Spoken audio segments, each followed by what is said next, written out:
I wasn't expecting self-improvement to feel like this. Before I started on this journey, I would imagine the day I would finally have the courage to do something to truly change my life. I was proud of the version of myself that would eventually take the step to lock in, go monk mode, or just relentlessly work towards achieving his goals. And if you're watching this video, you're probably familiar with what I'm going to call the pre-improvement teasing. Just bear with me for a second, trust. But before you start on self-improvement, you watch a lot of videos about how or when or where or why to start. Because hey, if you're gonna put in the work to build discipline, you might as well go about it the right way. You fall deep in the rabbit hole of self-improvement content, hearing people's stories and advice on success ranging from Jay Shetty to David Goggins, each one preaching a message of the form: do the work, make the change, stop wasting time. About the 15th time you've asked yourself in the mirror about if you can carry some imaginary boats, you're ready to wake up the next morning and do everything, and I mean everything, you just learned. You wake up early and do the morning routine from that one video, and then you put your phone on black and white and D&D because Andrew Huberman said something about blue light and dopamine, and it didn't really make a whole lot of sense, but it's freaking Andrew Huberman. He's smarter than you. You did push-ups until your chest was so pumped it felt like it could explode, and you went to sleep proud of yourself knowing you just took the first step to finally becoming the person you've always dreamed of being.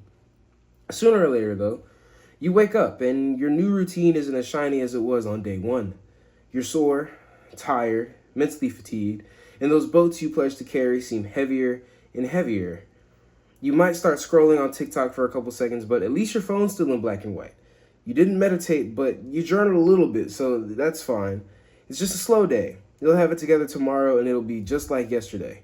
Your 6 a.m. alarm comes on tomorrow, you turn it off, and you go right back to sleep. And it's only day 3. I call this cycle of hyping yourself up to start improving the pre-improvement teasing, because you start to flirt with the idea of actually improving your life, but you don't fully commit to the journey even when it gets difficult. Because the reality of the situation is self-improvement just sucks, right? It's one thing that you have to be disciplined and make yourself do things that you naturally don't want to do. That already sucks. But on top of that, one of the worst things about self-improvement that nobody really tells you about is the fact that you have to actually look at your life and realize that maybe you don't like all the things that you have going on right now.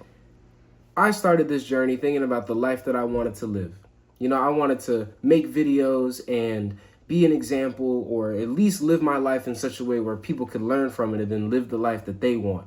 This goal sounds nice, simple, clean, productive, and everything that a good goal should be. Despite this goal, nobody told me how alone I would feel.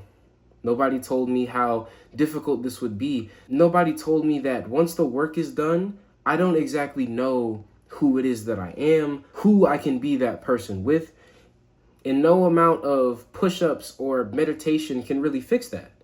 Those are things that I have to deal with on my own, and nobody prepares you for that.